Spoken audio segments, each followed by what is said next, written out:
Good morning students. ನಾನು ವಾಣಿಶ್ರೀ, ನಿಮ್ಮ science teacher. ನಿನ್ನೆ ನಾವು ಜೀವಶಾಸ್ತ್ರದಲ್ಲಿ ಅನುವಂಶೀಯತೆ ಬಗ್ಗೆ ಕಲ್ತ್ವಿ, ನಿನ್ನೆ ಮತ್ತೆ ಮೊನ್ನೆ ಕ್ಲಾಸಲ್ಲಿ.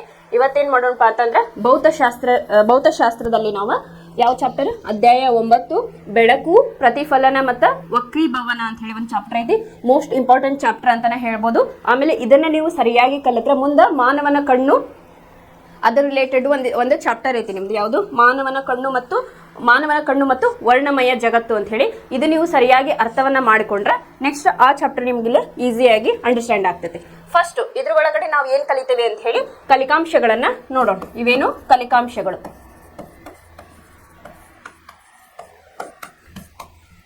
ಈ ಚಾಪ್ಟರ್ನಲ್ಲಿ ನಾವೇನೇನು ಕಲಿತೇವೆ ಅಂತ ಹೇಳಿ ಫಸ್ಟ್ ನೋಡೋಣ.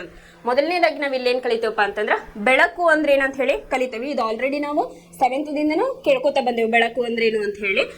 ಅಲ್ಲೇನು ಕಲ್ತಿದ್ರಿ ನೀವು? ಈಗ ನಮ್ಗೆ ಯೂಸಲಿ ಬೆಳಕು ಕಾಣೋದಿಲ್ಲ, ಹೌದಾ?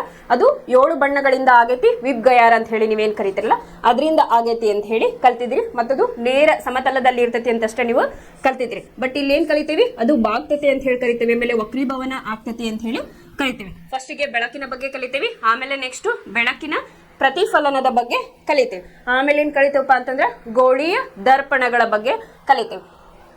ಆಮೇಲೆ ಮೂರನೇದ್ದು ಗೋಳೀಯ ದರ್ಪಣಗಳಿಂದ ಪ್ರತಿಬಿಂಬ ಉಂಟಾಗುವಿಕೆ. ಈ ಗೋಳೀಯ ದರ್ಪಣಗಳು ಅಂದ್ರೆ ಈ ರೀತಿಯಾಗಿ ಇರ್ತಾವ.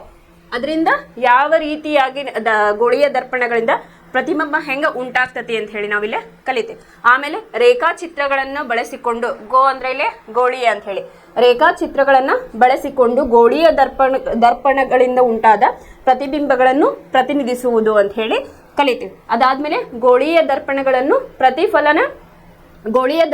ಪ್ರತಿಫಲನ ಸಾಂಪ್ರದಾಯಿಕ ಸಂಕೇತಗಳನ್ನ ಕಲಿತೀವಿ. ಆಮೇಲೆ ದರ್ಪಣದ ಸೂತ್ರ ಮತ್ತು ವರ್ಧನೆ ಅಂತ ಹೇಳಿ ಕರಿತೀವಿ. ಆಮೇಲೆ ಬೆಳಕಿನ ವಕ್ರೀಭವನ, ಆಯತಾಕಾರದ ಗಾಜಿನ ಚಪ್ಪಡಿಯ ಮೂಲಕ ವಕ್ರೀಭವನ. ಇದು ಕಲಿಯೋಕ್ಕಿಂತ ಮುಂಚೆ ಬೆಳಕಿನ ವಕ್ರೀಭವನ ಅಂದ್ರೆ ಏನಂತ ನಾವು ಕಲಿತೇವೆ. ಅಂದ್ರೆ ಸಮ್ ಬೇಸಿಕ್ಸ್ ಇಂದ ನಾವು ಇದನ್ನೇನು ಮಾಡೋದು ಕಲಿತಾ ಹೋಗೋಣ. ಆಮೇಲೆ ವಕ್ರೀಭವನ ನಿಯಮಗಳು ಮತ್ತು ಮತ ಸೂಚ್ಯಂಕದ ಬಗ್ಗೆ ಕಲಿತೇವಿ. ಆಮೇಲೆ ಗೋಳಾಕಾರದ ಮಸೂರುಗಳ ವಕ್ರೀಭವನವನ್ನ ಕಲಿತೇವಿ. ಆಮೇಲೆ ಮಸೂರುಗಳಿಂದ ಪ್ರತಿಬಿಂಬಗಳ ರಚನೆಯನ್ನ ಕಲಿತೇವಿ. ಆಮೇಲೆ ಲಾಸ್ಟ್ ಮಸೂರುಗಳ ಸೂತ್ರ ಮತ್ತು ಅದರ ವರ್ಧನೆ ಮತ್ತು ಮಸೂರುಗಳ ಸಾಮರ್ಥ್ಯವನ್ನ ನಾವು ಈ ಚಾಪ್ಟರ್ ನಲ್ಲಿ ಕಲಿತೇವೆ. ಇದಿಷ್ಟನ್ನು ನಾವು ಯಾವುದು ಬೆಳಕು, ಪ್ರತಿಫಲನ ಮತ್ತು ವಕ್ರೀಭವನದ ಚಾಪ್ಟರ್ದಲ್ಲಿ ಕಲಿತಕ್ಕಂಥ ಅಂಶಗಳು ಅಂತ ಹೇಳಿ ನಾವಿಲ್ಲಿ ಹೇಳ್ಬೋದು. ಈಗ ಏನ್ ಮಾಡೋಣ, ಸಮ್ ಬೇಸಿಕ್ಸ್ ನ ತಗೊಂಡು ನಾವು ಒಂದೊಂದನ್ನೇ ಅರ್ಥ ಮಾಡೋಣ. ಯಾಕಂತಂದ್ರೆ ನೀವು 8th 9th ಒಳಗ ಸ್ವಲ್ಪ ಮಟ್ಟಿಗೆ ಕಲ್ತಿದ್ರಿ ಬೆಳಕಿನ ಬಗ್ಗೆ. ಆದ್ರೆ ಇಲ್ಲಿ ಏನಾಗ್ತದೆ, ನಿಮ್ಗೆ ಸ್ವಲ್ಪ ಬೇಸಿಕ್ಸ್ ಅನ್ನ ತಗೊಂಡು ನಾವೇನ್ ಮಾಡೋಣ, ಇದನ್ನ ಮುಂದೆ ಹೋಗೋಣ ಅಂತಂದ್ರೆ ನಿಮಗ ಹಿಂದಿಂದ ಗ್ಲಾನ್ಸ್ ಆಗ್ತತಿ. ಅದಾದ್ಮೇಲೆ ಇದನ್ನ ಮೂವ್ ಮಾಡ್ಕೋತಾ ಹೋಗೋಣ ಅಂತ. ಇಲ್ಲಿ ಮೊದಲನೇದಾಗಿ ಬೆಳಕು ಅಂತ ಹೇಳಿ ನಾವೇನ್ ಕಲ್ತೇವಿ? ಬೆಳಕು ಇದು ಒಂದು 7 ಕಲರಿಂದ ಆಗೈತಿ ಅಂತ ಹೇಳಿ ನಮಗೆ ಗೊತ್ತೈತಿ, ವಿಬ್ಗಯಾರ್ ಅಂತ ಹೇಳಿ. ಇದು ಆಲ್ರೆಡಿ ನಿಮಗೆ ಗೊತ್ತಿರೋದು. ಒಂದು ಕಾಮನ್ ಬೆಲೆ ಸೃಷ್ಟಿ ಆಗ್ಬೇಕಂತಂದ್ರೆ ಏನು, ಅಲ್ಲಿ 7 ಕಲರಿಂದ ಆಗಿರ್ತೈತಿ ಅಂತ ಹೇಳಿ ನಾವೀಗ ಆಲ್ರೆಡಿ ಕಲ್ತೇವಿ. ಇಲ್ಲಿ ಬೆಳಕು ನಮ್ಮ ಕಣ್ಣಿಗೆ ಅದು ಕಲರ್ಸ್ ಕಾಣಂಗಿಲ್ಲ, ಹೌದಾ? ಅಲ್ಲಿ ಬೆಳಕು ಅದ್ರ ಕಲರ್ ನಮಗೆ ಕಾಣಂಗಿಲ್ಲ. ಬಟ್ ಅದಕ್ಕೆ ಏನಾಗೈತಿ, ಒಂದು ಕಲರ್ ಐತಿ. ಅದು ಯಾವ್ದ್ರಿಂದ ಆಗೈತಿ? ವಿಬ್ಗಯಾರ್ ಅನ್ನೋ ಕಲರ್ಸ್ ಗಳಿಂದ ಆಗೈತಿ ಅನ್ನೋದು ನಮಗೆ ಗೊತ್ತೈತಿ. ಇನ್ನು ಬೆಳಕನ್ನ ನಾವು ಯಾವ ರೀತಿಯಾಗಿ ಡಿಫೈನ್ ಮಾಡ್ಬೋದು ಅಂತಂದ್ರೆ ಬೆಳಕನ್ನ, ಈಗ ಬೆಳಕು ಎಲ್ಲೆಲ್ಲಿಂದ ಸಿಗ್ತತಿ? ಸೂರ್ಯನಿಂದನೂ ಸಿಗ್ತತಿ, ಲೈಟ್ ಇಂದನೂ ಸಿಗ್ತತಿ ಅನ್ನೋದು ನಮಗೆ ಗೊತ್ತು. ಅದು ಒಂದು ಬೆಳಕಿನ ವಿವಿಧ ರೂಪಗಳು ಅಂತ ಹೇಳಿ ನಾವು ಹೇಳ್ತೇವೆ. ಯಾಕಂತಂದ್ರೆ ಬೆಳಗಿನ ಹೊತ್ತು ಏನಾಗಿರ್ತತಿ, ಸೂರ್ಯನ ಬೆಳಕಿನಿಂದ ನಮಗೇನಾಗಿರ್ತತಿ, ಬೆಳಕು ಬರ್ತೈತಿ. ಅದೇ ರಾತ್ರಿ ಹೊತ್ತು ಚಂದ್ರನಿಂದ ನಮಗೇನಾಗ್ತತಿ, ಹೊರಗಡೆ ಬೆಳದಿಂಗಳು ಇರ್ತೈತಿ. ಬಟ್ ಬೆಳಗಿನಷ್ಟು ಇದ್ದಷ್ಟು ಬೆಳಕು ಇರೋದಿಲ್ಲ. ಅವಾಗ ನಾವು ಮನೆಗಳಲ್ಲಿ ಏನ್ ಮಾಡ್ತೇವಪ್ಪ ಅಂತಂದ್ರೆ ಲೈಟ್ಸ್ ಗಳನ್ನ ಯೂಸ್ ಮಾಡ್ತೇವೆ. ಅದರದೇ ಆದಂತ ಒಂದು ಪ್ರೊಸೆಸ್ ಇಂದ ಏನ್ ಮಾಡ್ತಾವೆ, ಲೈಟ್ಸ್ ಗಳು ವರ್ಕ್ ಆಗ್ತಾವೆ. ಅದರಿಂದ ಕೂಡ ನಾವು ಬೆಳಕನ್ನ ಪಡಿತೇವೆ. ಅಂದ್ರೆ ಬೆಳಕು ನಮಗೆ ಸೂರ್ಯನಿಂದನೂ ಸಿಗ್ತತಿ, ಮತ್ತು ಇಲ್ಲ ಬಲ್ಬ್ಗಳಿಂದ, ಮಾನವ ನಿರ್ಮಿತ ಬಲ್ಬ್ಗಳಿಂದನೂ ಸಿಗ್ತತಿ ಅಂತ ಹೇಳಿ ನಾವು ಕಲಿತೇವೆ. ಇನ್ನು ಬೆಳಕನ್ನ ನಾವು ಯಾವ ರೀತಿಯಾಗಿ ಡಿಫೈನ್ ಮಾಡ್ಬೋದಪ್ಪ ಅಂತಂದ್ರೆ ಎಲೆಕ್ಟ್ರೋಮ್ಯಾಗ್ನೆಟಿಕ್ ಸ್ಪೆಕ್ಟ್ರಮ್ ನ ಒಂದು ಭಾಗ ಅಂತ ಹೇಳಿ ಕರಿತೀವಿ. ಇದು ಎಲೆಕ್ಟ್ರೋಮ್ಯಾಗ್ನೆಟಿಕ್ ಸ್ಪೆಕ್ಟ್ರಮ್ ಬಗ್ಗೆ ನೀವೇನ್ ಮಾಡ್ತೀರಪ್ಪ, ಹೈಯರ್ ಕ್ಲಾಸಸ್ಗೆ ಫಸ್ಟ್ PUC ಸೆಕೆಂಡ್ PUC ಹೋದಾಗ ಇನ್ನೂ ಹೆಚ್ಚಿನದಾಗಿ ನೀವು ಅಲ್ಲಿ ಇನ್ ಡೀಟೇಲ್ ಆಗಿ ಕಲಿತೀರಿ. ಇಲ್ಲಿ ನಾವೇನ್ ಕಲಿತೇವಪ್ಪ ಅಂತಂದ್ರೆ ಸಮ್ ಬೇಸಿಕ್ಸ್ ನೆಕ್ಸ್ಟ್ ಲೆವೆಲ್ಗೆ ನೀವು ತಿಳ್ಕೊಬೇಕಂತಂದ್ರೆ ಏನೇನ್ ಕಲ್ತಿರ್ಬೇಕು ಅಂತ ಹೇಳಿ ಕಲಿತೀರಿ. ಬಟ್ ಅಲ್ಲಿ ನೀವು ಹೆಂಗ್ ಕಲಿತೀರಿ ಅನ್ನೋದು ಇನ್ನು ಡೆಪ್ತ್ ಆಗಿ ನೀವು ನೆಕ್ಸ್ಟ್ ಹೈಯರ್ ಕ್ಲಾಸಸ್ಗೆ ಹೋದಾಗಲೇ ಕಲಿತೀರಿ. ಅಲ್ಲೇ ಬಹಳ ಬ್ಯೂಟಿಫುಲ್ ಕಾನ್ಸೆಪ್ಟ್ ಅನ್ನ ಕೊಟ್ಟಿರ್ತಾರೆ ನಿಮ್ಗೆ.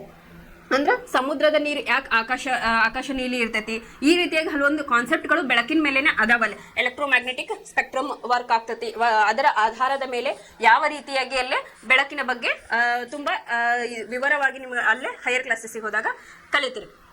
ಅಲ್ಲೇ ಟ್ರಾನ್ಸಿಷನ್ ಲೆವೆಲ್ ಅಂತ ಹೇಳಿ ಕಲಿತೀರಿ ನೀವು. ಟ್ರಾನ್ಸಿಷನ್ ಲೆವೆಲ್ ಒಳಗೆ ಒಂದು ಟ್ರಾನ್ಸಿಷನ್ ಲೆವೆಲ್ ಇಂದ ಎಲೆಕ್ಟ್ರಾನ್ ಇನ್ನೊಂದು ಟ್ರಾನ್ಸಿಷನ್ ಲೆವೆಲ್ಗೆ ಯಾವ ರೀತಿಯಾಗಿ ಹೋಗ್ತತಿ ಅಂತ ಹೇಳಿ ನೀವು ಅಲ್ಲಿ ಕಲಿತ್ರಿ. ಈಗ ನೀವೇನ್ ಕಲೀರಿ, ಬೆಳಕು ಅಂದ್ರೆ ಏನಪ್ಪಾ ಅಂತಂದ್ರ ಎಲೆಕ್ಟ್ರೋ ಮ್ಯಾಗ್ನೆಟಿಕ್ ಸ್ಪೆಕ್ಟ್ರಮ್ ನ ಒಂದು ಭಾಗ ಅಂತ ಹೇಳಿ ನಾವಿಲ್ಲಿ ಕರಿತೀವಿ. ಇಲ್ಲಿ ನಾನು ಪರಮಾಣು ಅಂತ ಹೇಳಿ ಬರ್ದೇನೆ. ಅದಕ್ಕೆ ಇದಕ್ಕೆ ಏನ್ ಸಂಬಂಧ ಅಂತ ಹೇಳಿ ನೀವು ವಿಚಾರ ಮಾಡ್ಬೋದು. ಈಗ ನಮಗ್ ಗೊತ್ತೈತಿ, ಒಂದು ಪರಮಾಣು ಅಂತಂದ್ರೆ ಇಲ್ಲಿ ನ್ಯೂಕ್ಲಿಯಸ್ ಇರ್ತೈತಿ. ಆಮೇಲೆ ನೀವು ಈಗಾಗಲೇ ಕಲ್ತಿರಿ ಕೆಶೆಲ್, ಎಂಶೆಲ್, KLMN ಅಂತ ಹೇಳಿ ಅದರ ಕವಚಗಳನ್ನು ಕೂಡ ಕಲ್ತಿದ್ರಿ. ಇದು ಒಂದು ಪರಮಾಣು ಅಂತ ಹೇಳಿ ನಾವೀಗ ಕನ್ಸಿಡರ್ ಮಾಡಿದ್ವಿ ಅಂದ್ರೆ ಇದ್ರ ಸುತ್ತಲೂ ಏನಾಗಿರ್ತಾವಪ್ಪ ಅಂತಂದ್ರ ಎಲೆಕ್ಟ್ರಾನ್ಗಳು ಇರ್ತಾವು ಅನ್ನೋದು ನಮಗ್ ಗೊತ್ತು. ಇದ್ರ ಬಗ್ಗೆ ನಾವು ಆಲ್ರೆಡಿ ಕಲ್ತೇವಿ. ಈ ಎಲೆಕ್ಟ್ರಾನ್ಗಳು ಏನಾಗಿರ್ತಾವು, ಈ ಕವಚದ ಸುತ್ತಲೂ ಸುತ್ತಾ ಇರ್ತಾವ. ಆಮೇಲೆ ಈ ಎಲೆಕ್ಟ್ರಾನಿಗೆ ಏನಾಗಿರ್ತೈತಪ್ಪ ಅಂತಂದ್ರ ಅದರದೇ ಆದಂತ ಒಂದು ಎನರ್ಜಿ ಲೆವೆಲ್ಸ್ಗಳು, ಎನರ್ಜಿ ಇರ್ತೈತಿ. ಹೌದಾ, ನಾವ್ ಇದನ್ನ ಆಲ್ರೆಡಿ ಪರಮಾಣುವಿನ ಬಗ್ಗೆ ಕಲ್ತೇವಿ. ಏನ್ ತಿಳ್ಕೊಬೇಕಪ್ಪ ಅಂತಂದ್ರ ಇಲ್ಲೇ ಒಂದು ಪರಮಾಣು ಇರ್ತೈತಿ, ಇಲ್ಲೇ ಸೆಂಟರ್ ಒಳಗ ನ್ಯೂಕ್ಲಿಯಸ್ ಇರ್ತೈತಿ. ಈ ಕವಚಗಳಲ್ಲಿ ಎಲೆಕ್ಟ್ರಾನ್ಗಳು ಏನ್ ಮಾಡಿರ್ತಾವಪ್ಪ ಅಂತಂದ್ರ ಅದರ ಕವಚದಲ್ಲಿ ಸುತ್ತಾ ಇರ್ತಾವ. ಅದಕ್ಕೆ ಅದರದೇ ಆದಂತಹ ಎನರ್ಜಿ ಇರ್ತೈತಿ ಅಂತ ಹೇಳಿ ಹೇಳ್ತೇವೆ. ಇಲ್ಲಿ ಏನಾಗ್ತದಪ್ಪ ಅಂತಂದ್ರೆ ಈ ಎಲೆಕ್ಟ್ರಾನ್ ಒನ್ ಟ್ರಾನ್ಸಿಷನ್ ಲೆವೆಲ್ ಇಂದ, ಈ ಎಲೆಕ್ಟ್ರಾನ್ ಐತಲ್ಲ ಒನ್ ಟ್ರಾನ್ಸಿಷನ್ ಲೆವೆಲ್ ಇಂದ ಹೈಯರ್, ಈಗ ಫಾರ್ ಎಕ್ಸಾಂಪಲ್ ಈ ರೀತಿಯಾಗಿ ಒಂದು ಸ್ಪೆಕ್ಟ್ರಮ್ ಅನ್ನ ನಾವು ನೋಡೋಣ. ಓಕೆ, ಈಗ ಒಂದ್ ಎಲೆಕ್ಟ್ರಾನ್ ಏನ್ ಮಾಡ್ತದಪ್ಪ ಅಂತಂದ್ರ ಬಾಹ್ಯ ಬಲದ ಶಕ್ತಿಯಿಂದ ಒಂದು ಕಡಿಮೆ ಎನರ್ಜಿ ಇರ್ತಕ್ಕಂಥ ಎಲೆಕ್ಟ್ರಾನ್ ಏನ್ ಮಾಡ್ತದಪ್ಪ ಅಂತಂದ್ರ ಇಲ್ಲಿಗೆ ಹಾರ್ತೈತಿ.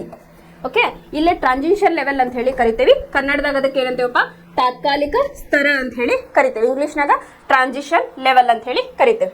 ಇಲ್ಲಿ ಏನಪ್ಪಾ, ಒಂದು ಎಲೆಕ್ಟ್ರಾನ್ ಲಾಸ್ಟ್ ಕಡಿಮೆ ಎನರ್ಜಿ ಇರ್ತಕ್ಕಂಥ ಎಲೆಕ್ಟ್ರಾನ್ ಏನ್ ಮಾಡ್ತತಿ, ಒಂದು ಲೋವರ್ ಸೈಡ್ ಇಂದ ಹೈಯರ್ ಸೈಡ್ಗೆ ಜಂಪ್ ಆಗ್ತಾ ಇರ್ತೈತಿ. ಜಂಪ್ ಆಗುವಾಗ ಏನಾಗ್ತೈತಿ, ಸರ್ಟನ್ ಎನರ್ಜಿ ರಿಲೀಸ್ ಆಗ್ತತಿ. ಯಾವಾಗ ಎನರ್ಜಿ ಸ್ಟಾಪ್ ಆಗ್ತತೋ ಈ ಹೈಯರ್ ಎನರ್ಜಿ ಲೆವೆಲ್ಗೆ ಏನ್ ಹೋಗಿರ್ತೈತಲ್ಲ ಮತ್ತೇನ್ ಮಾಡ್ತತಿ, ಇಲ್ಲೇ ಲೋವರ್ ಎನರ್ಜಿ ಲೆವೆಲ್ಗೆ ಅದು ಮತ್ ಹೊಳ್ಳಿ ಬರ್ತೈತಿ. ಈ ಒಂದು ಪ್ರೊಸೆಸ್ ಎದರಿಂದ ಆಗ್ತದಪ್ಪ ಅಂತಂದ್ರ ಬಾಹ್ಯ ಬಲದ ಒಂದು ಶಕ್ತಿಯಿಂದ ಅದು ಆಗ್ತಾ ಇರ್ತೈತಿ. ಅವಾಗ ಏನಾಗ್ತದಪ್ಪ ಅಂತಂದ್ರ ಈ ಕ್ರಿಯೆ ನಡೆಯುವಾಗ ಸರ್ಟನ್ ಇಲ್ಲ ಎನರ್ಜಿ ರಿಲೀಸ್ ಆಗ್ತಾ ಇರ್ತೈತಿ. ಈ ಎನರ್ಜಿ ಯಾವ ರೂಪದಾಗಿರ್ತೈತಿ ಅಂತಂದ್ರೆ, ಈ ಎನರ್ಜಿ ಇದನ್ನ ಏನಂತಾರಪ್ಪ ಅಂತಂದ್ರೆ ಎಲೆಕ್ಟ್ರೋ ಮ್ಯಾಗ್ನೆಟಿಕ್ ಸ್ಪೆಕ್ಟ್ರಮ್. ಈ ಎನರ್ಜಿ ಯಾವ ರೂಪದಾಗಿರ್ಬೋದಪ್ಪ ಅಂತಂದ್ರ ಎಕ್ಸ್ರೇ ಇರ್ಬೋದು, ಆಲ್ಫಾ ಇರ್ಬೋದು, ಗಾಮಾ ಇರ್ಬೋದು, ಆಮೇಲೆ ಅವಗೆಂಪು ಕಿರಣಗಳು ಅಂತ ಹೇಳಿ ಕರಿತೀವಿ. ಅವಗೆಂಪು ಕಿರಣಗಳಾಗಿರ್ಬೋದು, UV ರೇಸ್ ಅಂತ ಹೇಳಿ ಕರಿತೀವಿ. ನೇರಳಾತೀತ ಕಿರಣಗಳು ಅಂತ ಹೇಳಿ ಕರಿತೀವಿ. ಇನ್ನ ಹಲವಾರು ಬರ್ತಾವೆ. ಈ ರೀತಿಯಾಗಿ ಏನಾಗ್ತದಪ್ಪ ಅಂತಂದ್ರೆ ಒಂದು ಎನರ್ಜಿ ರಿಲೀಸ್ ಆಗ್ತದೆ. ಆ ಎನರ್ಜಿಗೆ ನಾವು ಏನಂತಪ್ಪ ಅಂತಂದ್ರೆ ಅಲ್ಲೇನಾಗಿರ್ತೈತಿ, ಒಂದು ಎಲೆಕ್ಟ್ರೋ ಮ್ಯಾಗ್ನೆಟಿಕ್ ಸ್ಪೆಕ್ಟ್ರಮ್ ಅಂತ ಹೇಳಿ ಕರಿತೇವೆ.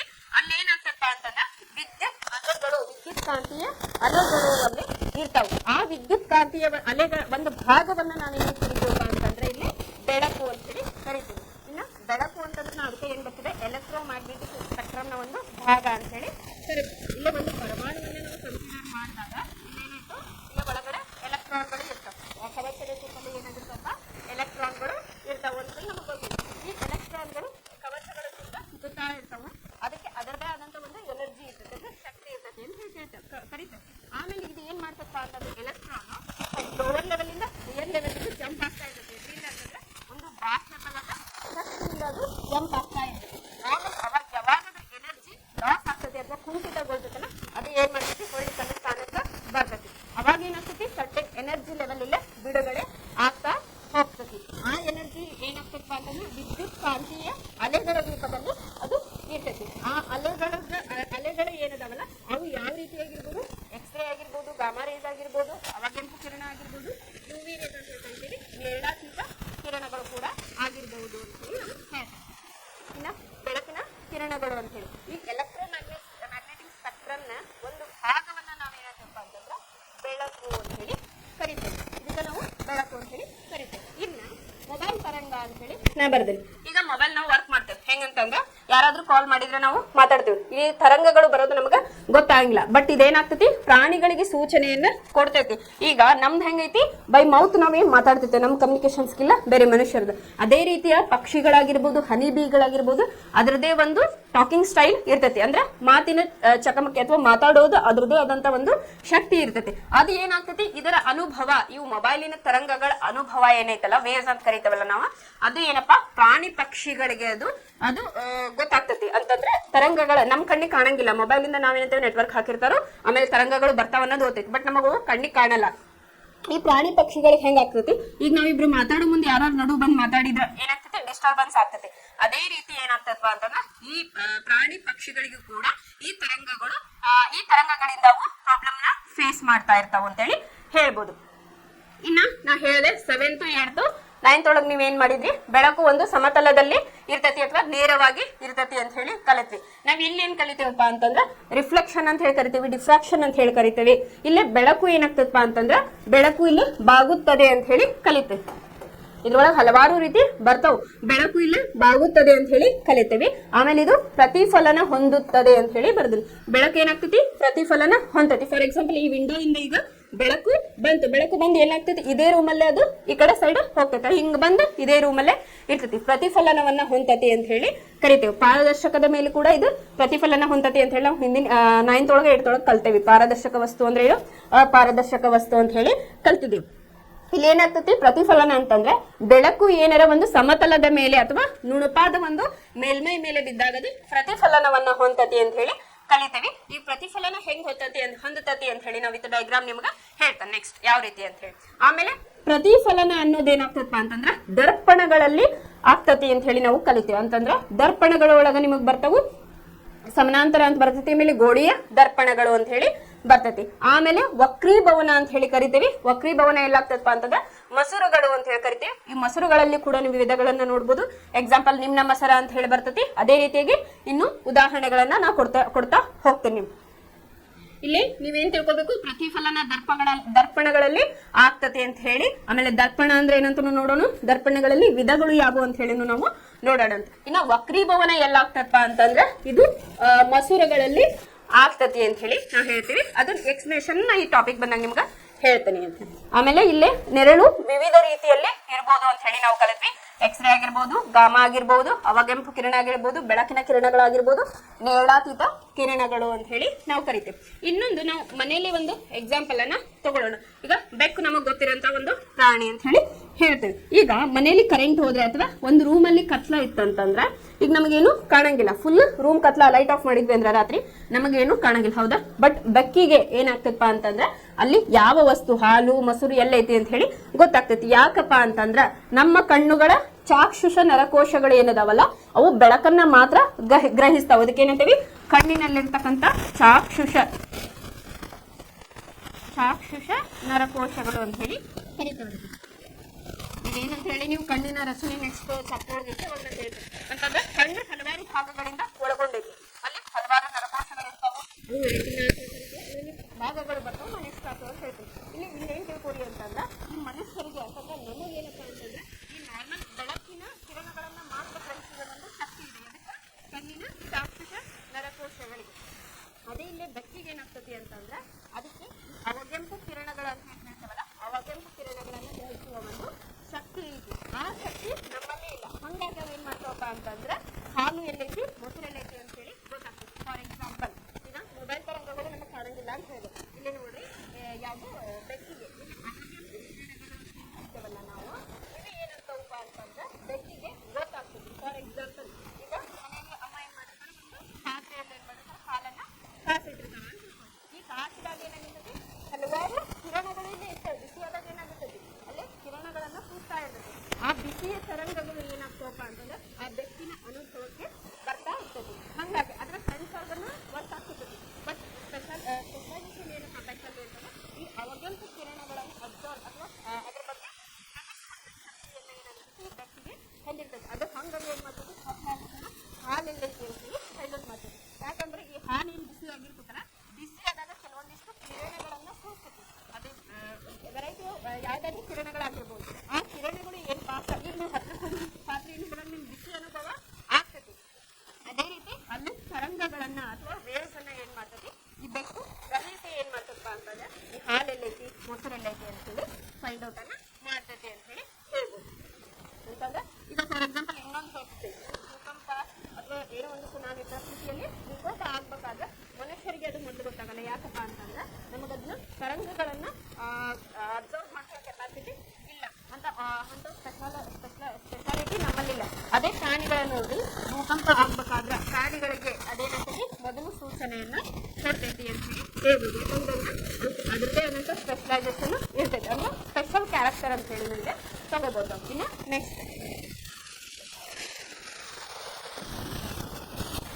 ಇಲ್ಲಿ ನೆಕ್ಸ್ಟ್ ಕಾನ್ಸೆಪ್ಟ್ ಏನಪ್ಪಾ ಅಂತಂದ್ರೆ ಬೆಳಕಿನ ಪ್ರತಿಫಲನ ಅಂತ ಹೇಳಿ ಕರಿತೇವೆ. ಏನಪ್ಪಾ ಇದು ಬೆಳಕಿನ ಪ್ರತಿಫಲನ ಅಂತಂದ್ರೆ ಬೆಳಕು ಒಂದು ನುಣುಪಾದ ಮೇಲ್ಮೈಗೆ ಬಡಿದಾಗ ಪ್ರತಿಫಲಿತಗೊಂಡು ಮರಳಿ ಅದೇ ಮಾಧ್ಯಮಕ್ಕೆ ತಿರುಗುವ ಒಂದು ಭೌತಿಕ ವಿದ್ಯಮಾನವನ್ನ. ಈಗ ಫಾರ್ ಎಕ್ಸಾಂಪಲ್ ಇಲ್ಲೇ ಒಂದು ಕಿಟಕಿಯಿಂದ ಬೆಳಕು ಏನ್ ಬೀಳ್ತತೆ, ಇಲ್ಲಿ ಬರ್ತತೆ, ಇಲ್ಲಿ ಬಂದ್ ಏನಾಗ್ತದಪ್ಪ ಅಂತಂದ್ರೆ ಹಿಂಗ್ ಬಂದು ಇಲ್ಲೇ ಹೋಗ್ತತಿ ಅಂತ ಹೇಳಿ ಹೇಳ್ದಂಗ. ಅಂದ್ರೆ ಬೆಳಕು ನುಣುಪಾದ ಮೇಲ್ಮೈಗೆ ಬಡಿದಾಗ ಪ್ರತಿಫಲನಗೊಂಡು ಮರಳಿ ಅದೇ ಮಾಧ್ಯಮಕ್ಕೆ ತಿರುಗುವ ಒಂದು ಭೌತಿಕ ವಿದ್ಯಮಾನಕ್ಕೆ ನಾವೇನಂತೀವಿ ಬೆಳಕಿನ ಪ್ರತಿಫಲನ ಅಂತ ಹೇಳಿ ಕರಿತೀವಿ. ಇಲ್ಲಿ ನಾ ಏನ್ ಯೂಸ್ ಮಾಡೀನಿ, ಭೌತಿಕ ಅಂತ ಹೇಳಿ ಯೂಸ್ ಮಾಡೀನಿ. ಯಾಕೆ ಇಲ್ಲಿ ರಾಸಾಯನಿಕ ಕ್ರಿಯೆ ಅಂತ ಹೇಳಿ ನಾನು ಯೂಸ್ ಮಾಡಿಲ್ಲ ಅಂತಂದ್ರೆ ಯಾಕಂತಂದ್ರೆ ಇಲ್ಲಿ ಅಯಾನುಗಳು ಉಂಟಾಗುವುದಿಲ್ಲ, ಪ್ರೆಸಿಪಿಟೇಷನ್ ಅಂತ ಹೇಳಿ ಕರಿತೀವಿ ಅಥವಾ ಪ್ರಕ್ಷೇಪ ಅಂತ ಹೇಳಿ ಕರಿತೀವಿ, ಅದು ಉಂಟಾಗುವುದಿಲ್ಲ. ಇಲ್ಲಿ ಏನಾಗ್ತತಿ, ಭೌತಿಕ ಕ್ರಿಯೆ ನಡೀತೈತಿ ಅಂತ ಹೇಳಿ ಕರಿತೀವಿ. ಇಲ್ಲಿ ರಾಸಾಯನಿಕ ಕ್ರಿಯೆಗೆ ಇದು ಒಳಪಡುವುದಿಲ್ಲ ಅಂತ ಹೇಳಿ ಹೇಳ್ತೀವಿ. ಹಾಗಾಗಿ ಬೆಳಕು ಒಂದು ನುಣುಪಾದ ಮೇಲ್ಮೈಗೆ ಬಡಿದಾಗ, ಇಲ್ಲಿ ವಿತ್ ಡಯಾಗ್ರಾಮ್ ಹೇಳುವುದಾದ್ರೆ ಇದು ಒಂದು ನುಣುಪಾದ ಮೇಲ್ಮೈ ಅಂತ ಹೇಳಿ ಕರಿತೀವಿ. ಇದನ್ನೇನ್ ಮಾಡಿರ್ತಾರಪ್ಪ ಅಂತಂದ್ರೆ ಕೋಟಿಂಗ್ ಅಂತ ಹೇಳಿ ಕರಿತೀವಿ, ಪ್ಲೇಟಿಂಗ್ ಅಥವಾ ಕೋಟಿಂಗ್ ಅಂತ ಹೇಳಿ ಈ ರೀತಿಯಾಗಿ ಏನ್ ಮಾಡಿರ್ತಾರಪ್ಪ ಅಂತಂದ್ರೆ ಇದು ಒಂದು ನುಣುಪಾದ ಮೇಲ್ಮೈ ಅಂತ ತಿಳ್ಕೊಳ್ಳೋಣ. ಈಗ ಫಾರ್ ಎಕ್ಸಾಂಪಲ್ ಇಲ್ಲಿ ಏನಾಗ್ತತಿ, ಬೆಳಕು ಬೀಳ್ತತಿ, ಈ ಪಾಯಿಂಟ್ಗೆ ಬೀಳ್ತತಿ. ಈಗ ಏನಾಗ್ತತಿ, ಈ ಪಾಯಿಂಟಿಗೆ ಬಿತ್ತಂದ್ರ ಅದು ಸೀದಾ ಮತ್ತ ಪ್ರತಿಫಲನಗೊಳ್ತೈತಿ, ಹಿಂಗ ಹೋಗೋದಿಲ್ಲ. ಇಲ್ಲಿ ಏನ್ ತಿಳ್ಕೊಬೇಕು, ಒಂದು ಬೆಳಕು ಒಂದು ಏನಂತಾರ ನುಣುಪಾದ ಮೇಲ್ಮೈಗೆ ಬಡಿದಾಗ ಅದು ಪ್ರತಿಫಲನಗೊಂಡು ಅದೇ ಮಾಧ್ಯಮಕ್ಕೆ ಮರಳುವ ಒಂದು ಭೌತಿಕ ವಿದ್ಯಮಾನಕ್ಕೆ ನಾವು ಬೆಳಕಿನ ಪ್ರತಿಫಲನ ಅಂತ ಹೇಳಿ ಕರಿತೇವೆ. ಇಲ್ಲಿ ನಾ ಏನ್ ಅನ್ನಕತ್ತೀನಿ, ಇಲ್ಲ ಒಂದು ನುಣುಪಾದ ಮೇಲ್ಮೈ ಅಂತ ಹೇಳಿ ಕರಿಯಾಕತ್ತೇನೆ. ಇಲ್ಲಿ ಒರಟು ಮೇಲ್ಮೈ ಅಂತ ಹೇಳಿ ನಾನು ಇಲ್ಲಿ ತಗೊಳ್ಳಿಲ್ಲ. ಯಾಕಪ್ಪ ಅಂತಂದ್ರ ಒರಟು ಮೇಲ್ಮೈ ಮೇಲೆ ಏನಾರ ಬೆಳಕು ಬಿದ್ದಾಗ ಪ್ರತಿಫಲನ ಆಕತಿ, ಆದ್ರದು ಒಂದೇ ದಿಕ್ಕಿನಲ್ಲಿ ಇರೋದಿಲ್ಲ. ಫಾರ್ ಎಕ್ಸಾಂಪಲ್ ಒರಟು ಸರ್ಫೇಸ್ ಅನ್ನ ನಾನು ಈ ರೀತಿಯಾಗಿ ಮಾಡಿದೆ ಅಂತಂದ್ರ, ಫಾರ್ ಎಕ್ಸಾಂಪಲ್ ಇಲ್ಲಿ ಬೆಳಕು ಬಿತ್ತಂದ್ರ ಯಾವುದೋ ಒಂದು ದಿಕ್ಕಿನಲ್ಲಿ ಅದು ಸಾಕ ಹೋಗ್ತತಿ. ಹಂಗಾಗಿ ಏನಾಗ್ತತಿ, ಇಲ್ಲಿ ಒರಟು ಮೇಲ್ಮೈಯಲ್ಲಿ ಬೆಳಕು ಬಿದ್ದಾಗ ಏನಾಗ್ತತಿ, ಇಲ್ಲಿ ಪ್ರತಿಫಲನ ಆಗ್ತತಿ, ಆದ್ರೆ ಒಂದೇ ದಿಕ್ಕಿನಲ್ಲಿ ಇರೋದಿಲ್ಲ ಅಂತ ಹೇಳಿ. ಅದೇ ನೀವು ಸಾಫ್ಟ್ ಸರ್ಫೇಸ್ ಅನ್ನ ತಗೊಂಡಾಗ ನುಣುಪಾದ ಮೇಲ್ಮೈಗೆ ಬಡಿದಾಗ ಏನಾಗ್ತದಪ್ಪ ಅಂತಂದ್ರೆ ಪ್ರತಿಫಲನಗೊಂಡು ಅದು ಅದೇ ಮಾಧ್ಯಮಕ್ಕೆ ಇಲ್ಲಿ ತಿರುಗಿ ಬರ್ತತಿ ಅಂತ ಹೇಳಿ ಹೇಳ್ತೇವೆ. ಇನ್ನ ರೋಡ್ ಅನ್ನ ತಗೋಬಹುದು ನೀವು, ಅದೊಂದು ಅಪಾರದರ್ಶಕ ವಸ್ತು ಅಂತ ಹೇಳಿ. ಬಟ್ ನೀವು ಹೋಗ್ಬೇಕಾದ್ರೆ ನೋಡ್ರಿ, ಅಲ್ಲೇ ನುಣುಪಾಗಿ ಡಂಬರಸ್ತೆ ಏನಿರ್ತತಲ್ಲ ಅದೇನಾಗಿರ್ತತಿ, ನಿಮ್ಗೆ ಹೊಳೆದಂತೆ ಕಾಣಿಸ್ತತಿ. ಆಮೇಲೆ ಪ್ರತಿಫಲನ ಕಂಡಂಗ್ ಭಾಸ ಆಗ್ತದೆ ಅಷ್ಟ ಅದ, ಬಟ್ ಅದೇನಾಗ್ತತಿ, ಪ್ರತಿಫಲನ ಆಗೋದಿಲ್ಲ. ಇದು ಒಂದು ಯಾವ ರೀತಿಯಾಗಿ ತಗೋಬಹುದು ಅಂತಂದ್ರೆ ಭಾಸವಾಗುವ ಆದಂಗ ಅನಿಸ್ತತಿ, ಆದ್ರೆ ಆಗೋದಿಲ್ಲ ಅನ್ನೋದಕ್ಕೆ ಒಂದು ಎಕ್ಸಾಂಪಲ್ ಅನ್ನ ತಗೋಬಹುದು. ಇನ್ನು ಬೆಳಕಿನ ಪ್ರತಿಫಲನ ಏನಂದ್ರ ಅಂತ ಹೇಳಿದೆ, ಅದನ್ನ ವಿತ್ ಡಯಾಗ್ರಾಮ್ ನಾನು ಯಾವ ರೀತಿಯಾಗಿ ಎಕ್ಸ್ಪ್ಲೇನ್ ಅನ್ನ ಮಾಡಬಹುದು ಅಂತ ಹೇಳಿ ತೋರಿಸ್ತೇನೆ. ನೆಕ್ಸ್ಟ್ ಈ ಡಯಾಗ್ರಾಮ್ ಅನ್ನ ನಿಮ್ಗೆ ಕೊಟ್ಟಿಲ್ಲ ಬುಕ್ ಒಳಗ, ನಿಮ್ಗೆ ಈಸಿ ಆಗ್ಲಿ ತಿಳ್ಕೊಳಕ್ ಈಸಿ ಆಗ್ಲಿ ಅಂತ ಹೇಳಿ ನಾನು ಇದನ್ನ ನಿಮ್ಗೆ ಹೇಳ್ತಾ ಇದ್ದೀನಿ. ಇಲ್ಲಿ ನೋಡ್ರಿ, ಫಸ್ಟ್ ನಾನು ಏನ್ ಹೇಳಿದೆ, ಇದ್ರ ಕಂಡೀಷನ್ ಏನು, ಬೆಳಕಿನ ಪ್ರತಿಫಲನ ಅಂತಂದ್ರೆ ಏನಪ್ಪ, ನುಣುಪಾದ ವಸ್ತುವಿನ ಮೇಲೆ ಬೆಳಕು ಬಿದ್ದಾಗ ಅದೇನಾಗ್ತತಿ, ಒಂದೇ ದಿಕ್ಕಿನಲ್ಲಿ ಪ್ರತಿಫಲನ ಹೊಂದತಿ ಅಂತ ಹೇಳಿದೆ. ಸೊ ನಾ ಡಯಾಗ್ರಾಮ್ ಅನ್ನ ಏನ್ ಮಾಡಿದೆ, ಇದು ಒಂದು ಸಮತಲ ದರ್ಪಣ ಅಂತ ಹೇಳಿ ತಗೊಂಡೆ. ಇಲ್ಲಿ ನೋಡ್ರಿ, ಒಂದು ಭಾಗ ಇದು ನುಣುಪಾದ ಮೇಲ್ಮೈಯನ್ನ ಹೊಂದೈತಿ, ಇನ್ನೊಂದು ಭಾಗವನ್ನ ನಾ ಏನ್ ಮಾಡೀನಿ, ಲೇಪನದಿಂದ ತೋರ್ಸೇನೆ. ಯಾಕೆ ಇದನ್ನ ಲೇಪನ ಮಾಡ್ಬೇಕಪ್ಪ ಅಂತಂದ್ರೆ, ಇಲ್ಲಿ ನೋಡ್ರಿ, ಲೇಪನ ಮಾಡ್ಲಿಲ್ಲ ಅಂದ್ರೆ ಏನಾಗ್ತತಿ, ಒಂದು ಗಾಜು ಅಂತ ಹೇಳಿ ತಿಳ್ಕೊಳ್ರಿ. ಎರಡೂ ಮೇಲ್ಮೈ ಏನಾರ ಅಪ್ಪರ್ ಲೇಯರ್ ಮತ್ತೆ ಕೆಳಗಿನ ಲೇಯರ್ ಏನಾಗಿರ್ತದಪ್ಪ ಅಂತಂದ್ರೆ ನುಣುಪಾಗಿದ್ರಲ್ಲೇ ಪ್ರತಿಫಲನಗೊಳ್ಳೋದಿಲ್ಲ, ಅಲ್ಲೇ ವಕ್ರೀಭವನ ಆಗ್ತತಿ. ಫಾರ್ ಎಕ್ಸಾಂಪಲ್ ಇಲ್ಲಿ ಏನಾಗೈತಿ, ಹಿಂಗ್ ಬಂದ್ ಬೆಳಕು ಹಿಂಗ ಹೋಗೈತಿ, ಚದ್ರ ಐತ್ ಹೌದಾ.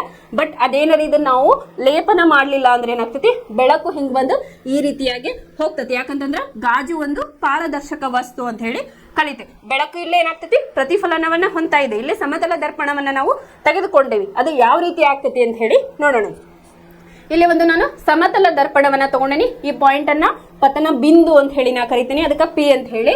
ಇದು ಪತನ ಕಿರಣ ಅಂತಂದ್ರೆ ಪತನ ಕಿರಣ ಅಲ್ಲೇ ಬೀಳ್ತಾ ಇದೆ, ಸೂರ್ಯನ ಕಿರಣ ಏನಾಗ್ತತಿ ಅಥವಾ ಬೆಳಕು ಬೀಳ್ತಾ ಇದೆ. ಹಾಗಾಗಿ ನಾ ಅದಕ್ಕೆ ಏನಂತ ಬರ್ದೇನಪ್ಪ ಅಂತಂದ್ರೆ ಪತನ ಕಿರಣ ಅಂತ ಹೇಳಿ ಇಲ್ಲಿ ಬರ್ತತಿ. ಈ ಬಿಂದುವಿನ ಮೇಲೆ ಬಂದು ಏನಾಗ್ತದಪ್ಪ, ಇದು ಪ್ರತಿಫಲನವನ್ನ ಹೊಂದತಿ. ಅದಕ್ಕೆ ನಾ ಏನ್ ಮಾಡೇನಪ್ಪ ಅಂತಂದ್ರೆ ಪ್ರತಿಫಲನ ಕಿರಣ ಅಂತ ಹೇಳಿ ಬರ್ದೇನೆ. ಇಲ್ಲೇ ನೋಡ್ರಿ, ಆಯ್ ಅಂತ ಸೂಚನೆ, ಆರ್ ಅಂತ ಸೂಚಿಸೇನೆ ನಾನು. ಇದು ಲಂಬ ಅಂತ ಹೇಳಿ ಬರ್ತೇನೆ. ಇಲ್ಲಿ ವೇರ್ ಆ ಈಕ್ವಲ್ ಟು ಏನಪ್ಪಾ ಅಂತಂದ್ರ ಪತನ ಕೋನ ಅಂತ ಹೇಳಿ ಕರೆದೇನೆ. ಏನು ಆ ಇಲ್ಲ ನೋಡ್ರಿ, ಏನಪ್ಪಾ ಅಂತಂದ್ರ ಪತನ ಕಿರಣ ಮತ್ತು ಲಂಬದ ನಡುವಿನ ಕೋನವನ್ನ ನಾನೇನಂತೀನಿ, ಇಲ್ಲಿ ಪತನ ಕೋನ ಅಂತ ಹೇಳಿ ಕರಿತೀನಿ. ಇನ್ನು ಪ್ರತಿಫಲನ ಕೋನ ಅಂತಂದ್ರ ಲಂಬ ಮತ್ತು ಪ್ರತಿಫಲನ ಕಿರಣದ ನಡುವಿನ ಒಂದು ಕೋನವನ್ನ ನಾ ಏನಂತೀನಿ, ಪ್ರತಿಫಲನ ಕೋನ ಅಂತ ಹೇಳಿ ಕರಿತೇವೆ.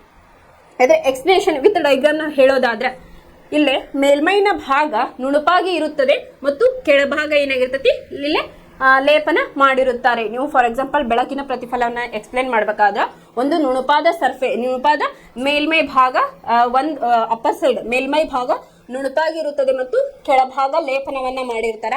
ಸಪೋಸ್ ಎರಡೂ ಮೇಲ್ಮೈ ನುಣುಪಾಗಿದ್ದರೆ ಇಲ್ಲಿ ಏನಾಗ್ತತಿ ಪ್ರತಿಫಲನ ಆಗುವುದಿಲ್ಲ, ಇಲ್ಲೇ ವಕ್ರೀಭವನ ಆಗ್ತತಿ.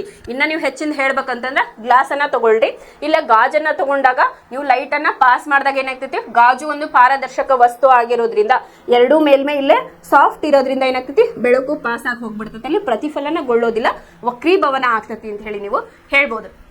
ಇನ್ನು ಕಿರಣ ಬೀಳುವುದನ್ನು ಇಲ್ಲಿ ನೋಡ್ರಿ, ಕಿರಣ ಬೀಳುವುದನ್ನು ನಾನು ಏನಂದ್ರೆ ಪತನ ಕಿರಣ ಅಂತ ಹೇಳಿ ಬರ್ದೇನೆ. ಇದು ಕಿರಣ ಬೀಳುವುದನ್ನ ಪತನ ಕಿರಣ ಅಂತ ಹೇಳಿ ಬರ್ದೇನೆ. ಹಂಗಾಗಿ ಪತನ ಕಿರಣ. ಇನ್ನು ಪತನ ಕಿರಣವನ್ನ ಈ ಪತನ ಕಿರಣ ಏನಾಗ್ತತಿ ಪ್ರತಿಫಲನ ಹೊಂದತಿ, ಇಲ್ಲಿ ಬೀಳ್ತತಿ, ಇಲ್ಲಿ ಬಂದ ಏನಾಗ್ತತಿ ಪ್ರತಿಫಲನವನ್ನ ಹೊಂದತತಿ ಅಂತ ಹೇಳಿ ಬರ್ದೇನೆ. ಇನ್ನು ಪತನ ಕಿರಣ ಪತನ ಕಿರಣ ಬೀಳುವುದನ್ನು ಪತನ ಬಿಂದು ಎಂದು ಹೇಳಿ ಕರಿತೇವೆ. ಅಂತಂದ್ರ ಈ ಪತನ ಕಿರಣ ಐತಲ್ಲ ಇದು ಬೀಳೋದನ್ನ ನಾವು ಇದು ಯಾವುದು ಪತನ ಬಿಂದು ಅಂತ ಹೇಳಿ ಕರಿತೇವೆ. ಇಲ್ಲಿ ನೋಡ್ರಿ ನೆಕ್ಸ್ಟ್ ಪಾಯಿಂಟ್, ಪತನ ಕಿರಣ ಮತ್ತು ಲಂಬದ ನಡುವಿನ, ಇಲ್ಲಿ ನೋಡ್ರಿ ಲಂಬ ಮತ್ತು ಪತನ ಕಿರಣಗಳ ನಡುವಿನ ಕೋನವನ್ನ, ಪತನ ಕಿರಣ ಮತ್ತು ಲಂಬದ ನಡುವಿನ ಕೋನವನ್ನ ನಾವೇನಂತೇವಪ್ಪ ಅಂತಂದ್ರೆ ಇಲ್ಲೇ ಪತನ ಕೋನ ಅಂತ ಹೇಳಿ ಕರಿತೀವಿ. ಅದೇ ಇಲ್ಲೇ ಯಾವುದು ಲಂಬ ಮತ್ತು ಪ್ರತಿಫಲನ ಕಿರಣದ ನಡುವೆ ಇರ್ತಕ್ಕಂಥ ಕೋನವನ್ನ ನಾವು ಪ್ರತಿಫಲನ ಕೋನ ಅಂತ ಹೇಳಿ ಕರಿತೇವೆ. ಇದು ಒಂದು ಸಮತಲ ದರ್ಪಣದಲ್ಲಿ ಯಾವ ರೀತಿಯಾಗಿ ಇದು ರಿಫ್ಲೆಕ್ಷನ್ ಅಥವಾ ಪ್ರತಿಫಲನ ಹೊಂದತಿ ಅಂತ ಹೇಳಿ ಏನ್ ಮಾಡ್ಬೇಕು, ಫಸ್ಟ್ ಒಂದು ಡಯಾಗ್ರಾಮ್ ಅನ್ನ ಹಾಕ್ರಿ. ಈ ಬಿಂದು ಐತಲ್ಲ ಇದು ಪ್ರತಿಫಲನ ಬಿಂದು ಅಂತ ಹೇಳಿ ನಾವು ಕರಿತೇವೆ. ಇದು ಯಾವಾಗ್ಲೂ ಏನಿರ್ತದೆ ಅಂತಂದ್ರೆ ಸಮತಲದ ಮೇಲೆ ಈ ಪಾಯಿಂಟ್ ಇಲ್ಲೇ ಸಮತಲದ ಮೇಲೆ ಇರ್ತತಿ ಅಂತ ಹೇಳಿ ಬರಿಬೇಕು. ಇಲ್ಲೇ ಒಂದು ನುಣುಪಾದ ಸರ್ಫೇಸ್ ಅನ್ನ ತಗೊಂಡು ಏನ್ ಮಾಡಿದ್ವಿ, ಅಲ್ಲೇ ಸೂರ್ಯನ ಕಿರಣ ಬೆಳಕನ್ನ ಹಾಯಿಸಿದಾಗ ಈ ಬಿಂದುವಿನಲ್ಲಿ ಸೇರಿ ಪತನ ಕಿರಣ ಇಲ್ಲ ಕಿರಣ ಬಿತ್ತು ಇದು ಇಲ್ಲೇ ಪಾಯಿಂಟ್ ಪತನ ಬಿಂದುವಿನ ಮೇಲೆ ಹಾದು ಪ್ರತಿಫಲನ ಹೊಂದಿತ್ತು. ಇಲ್ಲಿ ಲಂಬ ಮತ್ತು ಪತನ ಕಿರಣಗಳ ನಡುವೆ ಇರ್ತಕ್ಕಂಥ ಕೋನವನ್ನ ನಾವೇನಂತೇವಿ ಪತನ ಕೋನ ಅಂತ ಹೇಳಿ ಕರಿತೀವಿ. ಲಂಬ ಮತ್ತು ಪ್ರತಿಫಲನ ಕಿರಣಗಳ ನಡುವೆ ಇರ್ತಕ್ಕಂಥ ಕೋನವನ್ನ ಪ್ರತಿಫಲನ ಕೋನ ಅಂತ ಹೇಳಿ ಕರಿತೀವಿ. ಒಂದು ಮೇಲ್ಮೈ ಅಪ್ಪರ್ ಲೇಯರ್ ಸಾಫ್ಟ್ ಇರ್ತದೆ, ಕೆಳಗಿನ ಏನಾಗಿರ್ತದಪ್ಪ ಅಂತಂದ್ರೆ ಲೇಪನವನ್ನ ಮಾಡಿರ್ತಾರೆ. ಲೇಪನ ಯಾಕೆ ಮಾಡ್ಬೇಕಂತ ಹೇಳಿದೆ. ಇದು ಲೇಪನ ಯಾವ್ದ್ರಿಂದ ಮಾಡಿರ್ಬೋದಪ್ಪ ಅಂತಂದ್ರೆ ಕ್ರೋಮಿಯಂ ಆಗಿರ್ಬೋದು, ಫಾಸ್ಫರಸ್ ಆಗಿರ್ಬೋದು, ಅಥವಾ ಇನ್ನೊಂದು ಕಾಡಿಗೆ ಲೇಪನವನ್ನು ಕೂಡ ಇಲ್ಲಿ ಮಾಡ್ತಾರೆ. ಈ ರೀತಿಯಾಗಿ ಇರ್ತೈತಿ ಅಂತ ಹೇಳಿ ನೀವು ಹೇಳ್ಬೋದು. ಇದರ ಒಂದಿಷ್ಟು ನಿಯಮಗಳದಾವು, ಬೆಳಕಿನ ಪ್ರತಿಫಲನಗಳ 2 ನಿಯಮಗಳದಾವು. ಅದು ಏನಂತ ಹೇಳಿಗ ನೋಡೋಣ.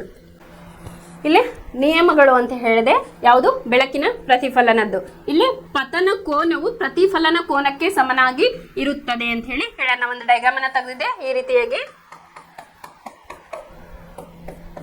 ಇಲ್ಲಿ ಏನಾಗ್ತತಿ ಪತನ ಕೋನ ಅಂದ್ರೆ ಇದು ಹೌದಾ, ಪತನ ಕೋನವು ಇದು ಪ್ರತಿಫಲನ ಆಗಿದ್ದು ಪ್ರತಿಫಲನ ಕೋನ, ಇವು ಎರಡು ಏನಾಗಿರ್ತಾವಪ್ಪ ಅಂತಂದ್ರೆ ಸಮನಾಗಿ ಇರ್ತಾವು ಅಂತ ಹೇಳಿ ಹೇಳಿದಾರೆ. ಇದು ಏನಪ್ಪಾ ಅಂತಂದ್ರೆ ಪತನ ಕೋನ, ಇದ್ರ ನಡುವೆ ಇರ್ತೈತಲ್ಲ ಇದು ಪತನ ಕೋನ, ಇದು ಪತನ ಕಿರಣ, ಇದು ಪ್ರತಿಫಲನ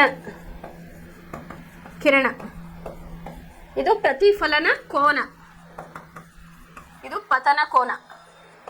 ರೈಟ್, ಈಗ ಡಯಾಗ್ರಾಮ್ ಹಾಕಿದ್ನಿಲ್ಲ ಅದನ್ನ ಇಲ್ಲೇ ಹಾಕಿನಿ. 2 ನಿಯಮಗಳು ಏನಪ್ಪಾ ಅಂತಂದ್ರೆ ಪತನ ಕೋನವು ಪ್ರತಿಫಲನ ಕೋನಕ್ಕೆ ಸಮನಾಗಿ ಇರುತ್ತದೆ ಅಂತ ಹೇಳಿ. ಇಲ್ಲೇ ಆ ಅಂತ ತಗೊಂಡಿದ್ದೆ, ಇಲ್ಲೇ ಆರ್ ಅಂತ ಹೇಳಿ ನಾನು ತೆಗೆದುಕೊಂಡಿದ್ದೆ. ಆ = ಆರ್ ಅಂತ ಹೇಳಿ ಆಯ್ತು. ಯಾಕಂತಂದ್ರೆ ಇಲ್ಲಿಂದ ಬಂದಿದ್ದು ಸಮಾನಾಂತರವಾಗಿ ಅಲ್ಲೇ ಹೋಯ್ತು, ಸಮನಾಗಿ ಹೋಯ್ತು ಅಂತ ಹೇಳಿ ಗೊತ್ತಾಯ್ತು. ಇನ್ನು 2ನೇ ನಿಯಮ ಏನಪ್ಪಾ ಅಂತಂದ್ರ ಪತನ ಕಿರಣ ಪತನ ಬಿಂದುವಿನಲ್ಲಿ, ಇದು ಪತನ ಕಿರಣ ಪತನ ಬಿಂದುವಿನಲ್ಲಿ ಪ್ರತಿಫಲನದ ಮೇಲ್ಮೈಗೆ ಎಳೆದ ಲಂಬ, ಇದು ಎಳೆದ ಲಂಬ ಮತ್ತು ಪ್ರತಿಫಲಿತ ಕಿರಣ, ಇದು ಪ್ರತಿಫಲಿತ ಕಿರಣ, ಈ 3 ಒಂದೇ ಸಮತಲದಲ್ಲಿ ಇರುತ್ತವೆ ಅಂತ ಹೇಳಿ. ಏನಪ್ಪಾ ಅಂತಂದ್ರ ಪತನ ಕಿರಣ ಏನ್ ಬೀಳ್ತದಲ್ಲ ಇದು ಇಲ್ಲೇ ಬಿದ್ದಾಗ ಬಿಂದುವಿನಲ್ಲಿ ಬಿದ್ದಾಗ ಪ್ರತಿಫಲನದ ಮೇಲ್ಮೈಗೆ ಎಳೆದ ಲಂಬ, ಇದು ಈ ಲಂಬ ಮತ್ತು ಪ್ರತಿಫಲಿತ ಕಿರಣ ಈ 3 ಏನಾಗಿರ್ತಾವು ಒಂದೇ ಸಮತಲದಲ್ಲಿ ಇರ್ತಾವು ಅಂತ ಹೇಳಿ ಕಲಿತ್ವಿ. ಇದು ಏನಪ್ಪಾ ಅಂತಂದ್ರ ಬೆಳಕಿನ ಪ್ರತಿಫಲನದ ಬಗ್ಗೆ. ಮೊದಲನೇ ನಿಯಮ ಪತನ ಕೋನವು ಪ್ರತಿಫಲನ ಕೋನಕ್ಕೆ ಸಮನಾಗಿ ಇರ್ತೈತಿ. = ಆರ್ ಅಂತ ಹೇಳಿ. ಅಂದ್ರೇನು ಆರ್ ಅಂದ್ರೇನು ಅಂತ ಹೇಳಿ ನಾ ಈಗ ಹೇಳೇನಿ ಓಲ್ಡ್ ಸ್ಲೈಡ್ ಒಳಗ.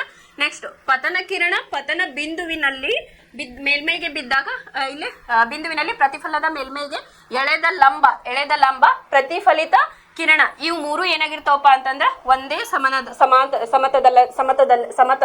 ಸಮಾಂತರವಾಗಿನೂ ಇರ್ತಾವು ಅಥವಾ ಸಮತಲದಲ್ಲಿ ಇರುತ್ತವೆ ಅಂತ ಹೇಳಿ ಬರಿಬಹುದು. ಸಮತಲದಲ್ಲಿ ಇರುತ್ತವೆ ಅಂತ ಹೇಳಿ ಇಲ್ಲೇ ಹೇಳ್ಬೋದು. ಇದು ಇಂಪಾರ್ಟೆಂಟ್ 2 ನಿಯಮಗಳು ಕೇಳಿದ್ರೆ ಇದೆರಡು ಎಕ್ಸಾಂಪಲ್ನ ಬರೀಬೇಕು. ಈ ಡಯಾಗ್ರಾಮ್ ಅನ್ನ ನಿಮ್ಮ ಬುಕ್ಕಲ್ಲಿ ಕೊಟ್ಟಿಲ್ಲ, ನಿಮ್ಮ ಎಕ್ಸ್ಟ್ರಾ ನಾಲೆಡ್ಜಿಗೆ ನಾನು ಇದನ್ನ ಎಕ್ಸ್ಪ್ಲನೇಷನ್ ಅನ್ನ ಮಾಡಿ. ನಾವು ಹಂಗ ಹೇಳೋದಕ್ಕಿಂತ ಯಾವ ರೀತಿಯಾಗಿ ಬೆಳಕು ಬಿದ್ದು ಪ್ರತಿಫಲನವನ್ನ ಹೊಂದತೆ ಅಂತ ಹೇಳಿ ನಾವಿಲ್ಲಿ ನೋಡ್ಬೋದು. ಇನ್ನ ನೆಕ್ಸ್ಟ್ ಇಲ್ಲಿ ಪ್ರತಿಬಿಂಬ ಅಂತ ಹೇಳಿ ನಾವು ಕಲಿಬೇಕಾಗ್ತದೆ. ಅಂದ್ರೆ ಈಗ ಹೇಳತ್ತೀವಿ ನಾವು ಪ್ರತಿಬಿಂಬ ಪ್ರತಿಫಲನ ಅಂತ ಹೇಳಿ. ಈ ಪ್ರತಿಬಿಂಬ ಅಂದ್ರೆ ಏನು ಅಂತ ಹೇಳಿ ತಿಳ್ಕೊಳ್ಳೋಣ. ಯಾವುದೇ ಒಂದು ವಸ್ತುವಿನಿಂದ ಹೊರಹೊಮ್ಮುವ ಬೆಳಕಿನ ಕಿರಣಗಳು ಪ್ರತಿಫಲನದ ನಂತರ ಬೇರೊಂದು ಬಿಂದುವಿನಲ್ಲಿ ಕೂಡಿದಂತೆ ಭಾಸವಾಗುತ್ತದೆ. ಇದರಿಂದ ಉಂಟಾಗುವ ಎರಡನೇ ಬಿಂದುವಿಗೆ ಮೊದಲನೇ ಬಿಂದುವಿನ ಪ್ರತಿಬಿಂಬ ಎಂದು ಕರೆಯುತ್ತೇವೆ ಅಂತ ಹೇಳಿ ಹೇಳೀನಿ. ಇದರ ಅರ್ಥ ಏನಪ್ಪಾ ಅಂತಂದ್ರೆ ವಿತ್ ಡಯಾಗ್ರಾಮ್ ಅನ್ನ ನೋಡೋಣ ಅಂತ. ಇದನ್ನ ಒಂದು ಪಾರದರ್ಶಕ ವಸ್ತು ಅಂತ ಹೇಳಿ ತಗೊಂಡ್ರೆ ಗಾಜು ಅಂತ ಹೇಳಿ ತಗೋಬಹುದು. ಇಲ್ಲೇನ್ ಹೇಳಾರ, ಒಂದು ಬಿಂದುವಿನಿಂದ ಹೊರಹೊಮ್ಮುವ ಬೆಳಕಿನ ಕಿರಣಗಳು. ಇದು ಫಾರ್ ಎಕ್ಸಾಂಪಲ್ ಫಸ್ಟ್ 1ನೇ ಬಿಂದು ಅಂತ ಹೇಳಿ ತಗೊಳ್ಳೋಣ. 1ನೇ ಬಿಂದು. ಸೊ ಇಲ್ಲಿ ಯಾವುದೇ ಒಂದು ಬಿಂದುವಿನಿಂದ ಹೊರಹೊಮ್ಮುವ ಬೆಳಕಿನ ಕಿರಣಗಳು ಪ್ರತಿಫಲನದ ನಂತರ ಇಲ್ಲೇನಾಗುತ್ತೆ, ಪ್ರತಿಫಲನದ ನಂತರ ಬೇರೊಂದು ಬಿಂದುವಿನಲ್ಲಿ ಏನಾಗ್ತತಿ, ಕೂಡಿದಂತೆ ನಮಗೆ ಅನುಭವ ಆಗ್ತತಿ, ಭಾಸ ಆಗ್ತತಿ. ಇದರಿಂದ ಉಂಟಾಗುವ ಎರಡನೇ ಬಿಂದು ಅಂತಂದ್ರ ಇಲ್ಲೇನೈತ್ಲ, ಇದು ಎರಡನೇ ಬಿಂದು ಏನೈತ್ಲ ಇದು. ಇದರಿಂದ ಉಂಟಾಗುವ ಎರಡನೇ ಬಿಂದುವಿಗೆ ಮೊದಲನೇ ಬಿಂದುವಿನ ಪ್ರತಿಬಿಂಬ ಅಂತ ಹೇಳಿ ನಾವಿಲ್ಲಿ ಕರಿತೇವೆ. ಏನಪ್ಪಾ, ಸಿಂಪಲ್. ಒಂದು ಗಾಜನ್ನ ನಾನು ತಗೊಂಡೇನಿ, ಇಲ್ಲ ಬೆಳಕನ್ನ ಹಾಯಿಸ್ತೇನೆ, ಏನಾಗ್ತತಿ ಇಲ್ಲಿ ಪ್ರತಿಫಲನ ಹೊಂದಿಲ್ಲ. ಏನಾಯ್ತು, ಬೆಳಕು ಬಂತು, ಸೂರ್ಯನ ಕಿರಣ ಇಲ್ಲಿ ಬಂತು, ಇಲ್ಲ ಪ್ರತಿಫಲನ ಹೊಂದಿ ಏನಾಗ್ತತಿ ಇಲ್ಲಿ ಮುಂದೆ ಬೇರೊಂದು ಬಿಂದುವಿನಲ್ಲಿ ಕೂಡಿದಂತೆ ಅದು ಭಾಸವಾಗ್ತತಿ. ಅದಕ್ಕೆ ನಾವೇನಂತೀವಿ, ಇದರಿಂದ ಉಂಟಾಗುವ ಎರಡನೇ ಬಿಂದುವಿಗೆ ಮೊದಲನೇ ಬಿಂದುವಿನ ಪ್ರತಿಫಲನ ಅಂತ ಹೇಳಿ ನಾವಿಲ್ಲಿ ಕರಿತೀವಿ. ಅಂತಂದ್ರ ಸಿಂಪಲ್ ಆಗಿ ತಿಳ್ಕೊಡ್ರಿ, ಒಂದು ಕಿರಣ ಇಲ್ಲ ಬೀಳ್ತತಿ, ಅದು ಪ್ರತಿಫಲನ ಹೊಂದತಲ್ಲ, ಪ್ರತಿಫಲನ ಹೊಂದಿದಾಗ ನಮ್ಗೆ ಏನಾಗ್ತತಿ, ಬೇರೊಂದು ಬಿಂದುವಿನೊಳಗದು ಕೂಡಿದಂತೆ ಭಾಸವಾಗ್ತತಿ. ಇದರಿಂದ ಉಂಟಾಗುವ ಎರಡನೇ ಬಿಂದುವಿಗೆ ನಾವೇನಂತೀವಿ, ಮೊದಲನೇ ಬಿಂದುವಿನ ಅದರ ಪ್ರತಿಬಿಂಬ ಅಂತ ಹೇಳಿ ನಾವಿಲ್ಲಿ ಕರಿತೇವೆ. ಇನ್ನ ಈ ಪ್ರತಿಬಿಂಬದಲ್ಲಿ ನಾವು 2 ವಿಧಗಳನ್ನ ನೋಡ್ತೇವೆ. ಅವು ಯಾವ್ಯಾವಪ್ಪ ಅಂತಂದ್ರೆ ಸತ್ಯ ಪ್ರತಿಬಿಂಬ ಮತ್ತು ಮಿಥ್ಯ ಪ್ರತಿಬಿಂಬ ಅಂತ ಹೇಳಿ ಹೇಳ್ತೇವೆ. ಇದರಲ್ಲಿ ಎಷ್ಟು ವಿಧಗಳು? ಪ್ರತಿಬಿಂಬದಲ್ಲಿ 2 ವಿಧಗಳು. ಅದರಲ್ಲಿ ಮೊದಲನೇದು ಸತ್ಯ ಪ್ರತಿಬಿಂಬ, ಎರಡನೇದು ಮಿಥ್ಯ ಪ್ರತಿಬಿಂಬ ಅಂತ ಹೇಳಿ ಕರಿತೇವೆ. ಈ ಸತ್ಯ ಪ್ರತಿಬಿಂಬ ಅಂದ್ರೇನು, ಅದರ ಲಕ್ಷಣಗಳೇನು, ಮತ್ತು ಮಿಥ್ಯ ಪ್ರತಿಬಿಂಬ ಅಂದ್ರೇನು, ಅದರ ಲಕ್ಷಣಗಳನ್ನ ನೋಡೋಣ. ಆಮೇಲೆ ಪ್ರತಿಬಿಂಬದ ಲಕ್ಷಣಗಳೇನು ಅಂತ ಹೇಳಿ ನೋಡೋಣ ಅಂತ. ಇಲ್ಲಿ ಪ್ರತಿಬಿಂಬದಲ್ಲಿ 2 ಎಕ್ಸಾಂಪಲ್ಸ್ ಅನ್ನ, 2 ವಿಧಗಳನ್ನ ನೋಡಿದ್ವಿ. ಒಂದೇದು ಯಾವುದು, ಸತ್ಯ ಪ್ರತಿಬಿಂಬ, ಇನ್ನೊಂದು ಯಾವುದು ಮಿಥ್ಯ ಪ್ರತಿಬಿಂಬ ಅಂತ ಹೇಳಿ ಕರಿತೀವಿ. ಈ ಸತ್ಯ ಪ್ರತಿಬಿಂಬ ಅಂದ್ರೆ ಏನಪ್ಪಾ ಅಂತಂದ್ರೆ, ಸತ್ಯ ಪ್ರತಿಬಿಂಬ ಯಾವಾಗ್ಲೂ ಏನಾಗುತ್ತಪ್ಪ ಅಂತಂದ್ರೆ ತಲೆ ಕೆಳಗಾಗಿ ಇರ್ತತಿ, ಮತ್ತೆ ಇದನ್ನ ಪರದೆಯ ಮೇಲೆ ಸೆರೆ ಹಿಡಿಯಬಹುದು. ಫಾರ್ ಎಕ್ಸಾಂಪಲ್ ಥಿಯೇಟರ್ ಪರದೆ ಅಂತ ಹೇಳಿ ಕರಿತೀವಲ್ಲ, ಅಲ್ಲಿ ಏನ್ ಮಾಡಬಹುದು, ಪಿಕ್ಚರ್ಸ್ ಅನ್ನ ಸೆರೆ ಹಿಡಿಯಬಹುದು. ಸತ್ಯ ಪ್ರತಿಬಿಂಬ ಯಾವಾಗಲೂ ತಲೆ ಕೆಳಗಾಗಿರ್ತೈತಿ, ಮತ್ತೆ ಪರದೆಯ ಮೇಲೆ ಅದನ್ನ ಸೆರೆ ಹಿಡಿಬಹುದು. ಎಕ್ಸಾಂಪಲ್ ಏನ್ ಕೊಡ್ಬೋದಪ್ಪ ಅಂತಂದ್ರೆ ಪ್ರೊಜೆಕ್ಟರ್ ಅನ್ನ ನಾವು ಕೊಡಬಹುದು. Example projector. ಇನ್ನ ಮಿಥ್ಯ ಪ್ರತಿಬಿಂಬ ಅಂತಂದ್ರೆ ಇದು ಯಾವಾಗಲೂ ನೇರವಾಗಿ ಇರ್ತತಿ, ಮತ್ತ ಪರದೆಯ ಮೇಲೆ ಇದನ್ನ ಸೆರೆ ಹಿಡಿಯಲು ಸಾಧ್ಯವಿಲ್ಲ. ಎಕ್ಸಾಂಪಲ್ ನಾನು ಏನ್ ಕೊಟ್ಟೇನಪ್ಪ ಅಂತಂದ್ರೆ ಕನ್ನಡಿ ಯಾಕಂತಂದ್ರೆ ಕನ್ನಡಿ ಮುಂದೆ ಹೋದ್ರೆ ಅದೇನಾಗ್ತತಿ, ನಮ್ಮ ರೂಪ ಏನೈತಲ್ಲ ಅದನ್ನ ತೋರಿಸ್ತೈತಿ. ಇದನ್ನ ಸೆರೆ ಹಿಡಿಯಲು ಸಾಧ್ಯ ಇಲ್ಲ. ಯಾಕಂತಂದ್ರೆ ಈಗ ನಾ ಒಂದು ಮಿರರ್ ಮುಂದೆ ನಿಂತೇನೆ, ಅದ್ರ ಮುಂದೆ ಯಾರು ಬಂದು ನಿಂತ್ರೆ ಏನಾಗ್ತತಿ, ಅಲ್ಲಿ ನನಗ ನನ್ನ ಮುಖ ಅಲ್ಲೇ ಕಾಣೋದಿಲ್ಲ. ಯಾಕಂತಂದ್ರೆ ಅಲ್ಲಿ ಪರದೆಯ ಮೇಲೆ ಅದನ್ನ ಸೆರೆ ಹಿಡಿಯಲು ಸಾಧ್ಯ ಇಲ್ಲ. ಅದೇ ನೀವು ಈಗ ಫಾರ್ ಎಕ್ಸಾಂಪಲ್ ನಾ ಕನ್ನಡಿ ಮುಂದೆ ನಿಂತಾಗ ಒಂದು ಪರದೆಯನ್ನು ಅಥವಾ ಮನುಷ್ಯರನ್ನ ತಂದ್ರಲ್ಲ ಸೆರೆಯನ್ನು ಹಿಡಿಯಲು ಸಾಧ್ಯ ಇಲ್ಲ. ಅದೇ ಇಲ್ಲೇ ಪ್ರೊಜೆಕ್ಟರ್ನ ನೋಡ್ರಿ, ನೀವು ಅಲ್ಲೇ ಸೆರೆ ಹಿಡಿಬಹುದು.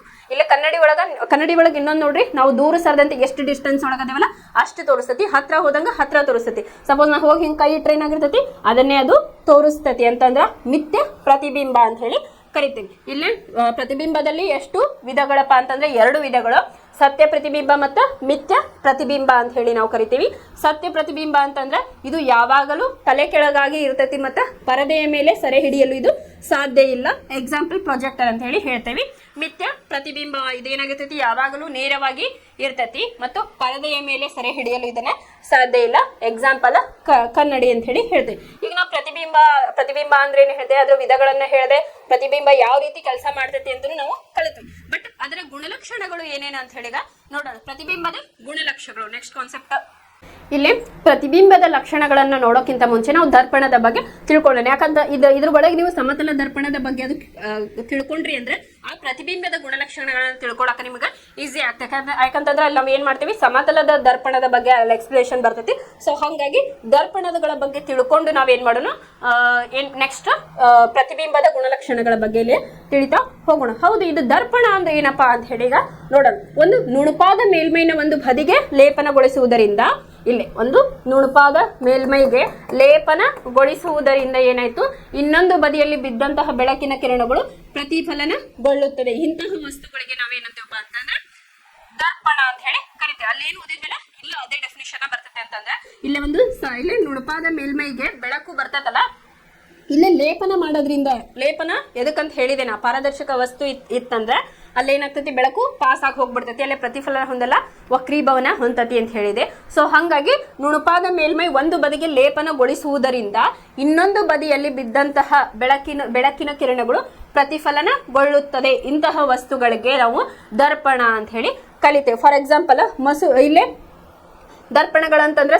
ಎರಡು ವಿಧಗಳನ್ನ ಹೇಳ್ತೀವಿ, ಸಮತಲ ದರ್ಪಣ ಮತ್ತು ಗೋಳೀಯ ದರ್ಪಣ ಅಂತೇಳಿ. ಸಮತಲ ದರ್ಪಣಿಗೆ ನಾವೀಗ ಕನ್ನಡಿಯನ್ನ ತೆಗಬಹುದು.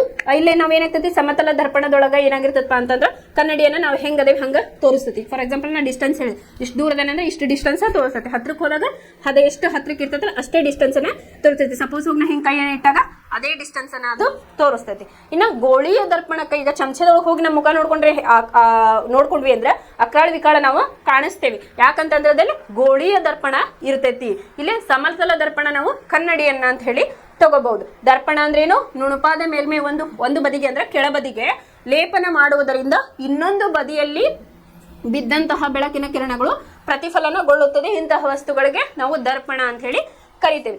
ದರ್ಪಣದಲ್ಲಿ ಎಷ್ಟು ವಿಧಗಳು, ಸಮತಲ ದರ್ಪಣ ಮತ್ತು ಗೋಳೀಯ ದರ್ಪಣ ಅಂತ ಹೇಳಿ ಕರಿತೇವಿ. ಈ ಸಮತಲ ದರ್ಪಣ ಅಂದ್ರೆ ಏನು ಮತ್ತು ಗೋಳೀಯ ದರ್ಪಣ ಅಂದ್ರೆ ಏನು ಅಂತ ಹೇಳಿ ತಿಳ್ಕೊಳ್ಳೋಣ.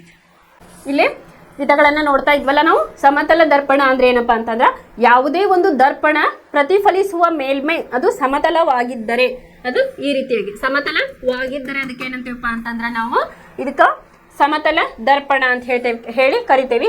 ಯಾವುದೇ ಒಂದು ದರ್ಪಣ ಪ್ರತಿಫಲಿಸುವ ಮೇಲ್ಮೈ ಗೋಳಾಕಾರವಾಗಿದ್ದರೆ, ಈ ರೀತಿ ಗೋಳಾಕಾರ ಆಗಿದ್ದರೆ ನಾವು ಅದನ್ನೇನು ಕರಿತೀವಪ್ಪ ಅಂತಂದ್ರೆ ಅದನ್ನ ಗೋಳೀಯ ದರ್ಪಣ. ಇಲ್ಲೇ ಇದು ಹೆಸರು ಒಳಗೈತಿ.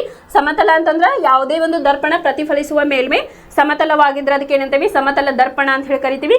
ಗೋಳೀಯ ದರ್ಪಣ ಅಂತಂದ್ರೆ ಯಾವುದೇ ಒಂದು ದರ್ಪಣದ ಪ್ರತಿಫಲಿಸುವ ಮೇಲ್ಮೈ ಅದು ಗೋಳಾಕಾರವಾಗಿದ್ದರೆ ಅದನ್ನೇನಂತೀವಿ, ಗೋಳೀಯ ದರ್ಪಣ ಅಂತ ಹೇಳಿ ಕರಿತೇವೆ. ಈ ಸಮತಲ ದರ್ಪಣದಲ್ಲಿ ಯಾವಾಗಲೂ ಏನಾಗ್ತತಿ, ಪ್ರತಿಬಿಂಬ ಉಂಟಾಗ್ತತಿ, ಪ್ರತಿಫಲನ ಹೊಂದತಿ ಅಂತ ಹೇಳಿ ಇಲ್ಲ ಹೇಳ್ಬೋದು.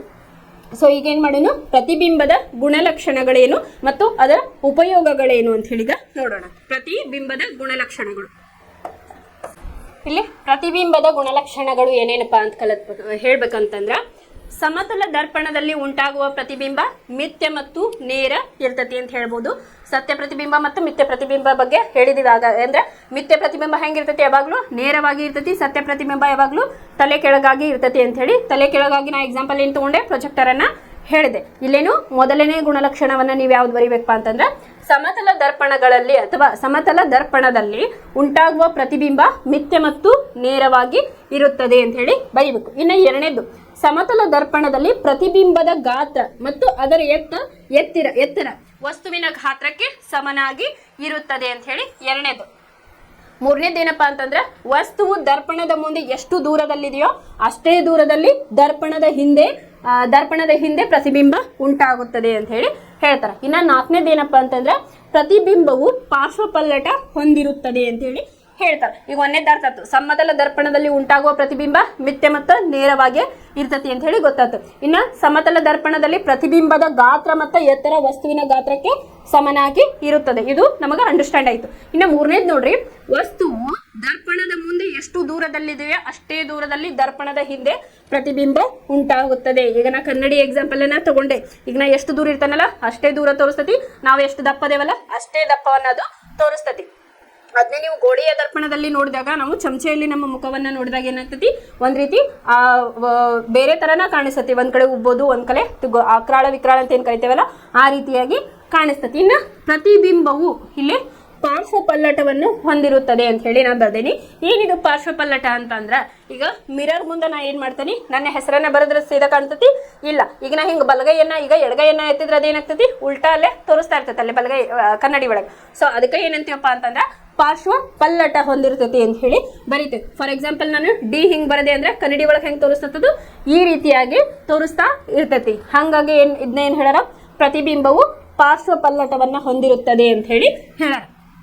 ಇವು 4 ಗುಣಲಕ್ಷಣಗಳು ಇಂಪಾರ್ಟೆಂಟ್ ಅಂತ ಹೇಳಿ ಹೇಳ್ಬೋದು. ಇಲ್ಲೇ ಪ್ರತಿಬಿಂಬದ ಗುಣಲಕ್ಷಣಗಳನ್ನು ವಿವರಿಸಿ ಅಥವಾ ಹೇಳಿ ಅಂತ ಹೇಳಿ ಕ್ವಶನ್ ಬಂತಂದ್ರೆ ಈ 4 ಲಕ್ಷಣಗಳನ್ನ ನೀವು ಬರೀಬೇಕು. ಇನ್ನ ನೆಕ್ಸ್ಟ್ ಈ ಸಮತಲ ದರ್ಪಣದ ಉಪಯೋಗಗಳೇನು ಅಂತ ಹೇಳಿಗ ನೋಡೋಣ.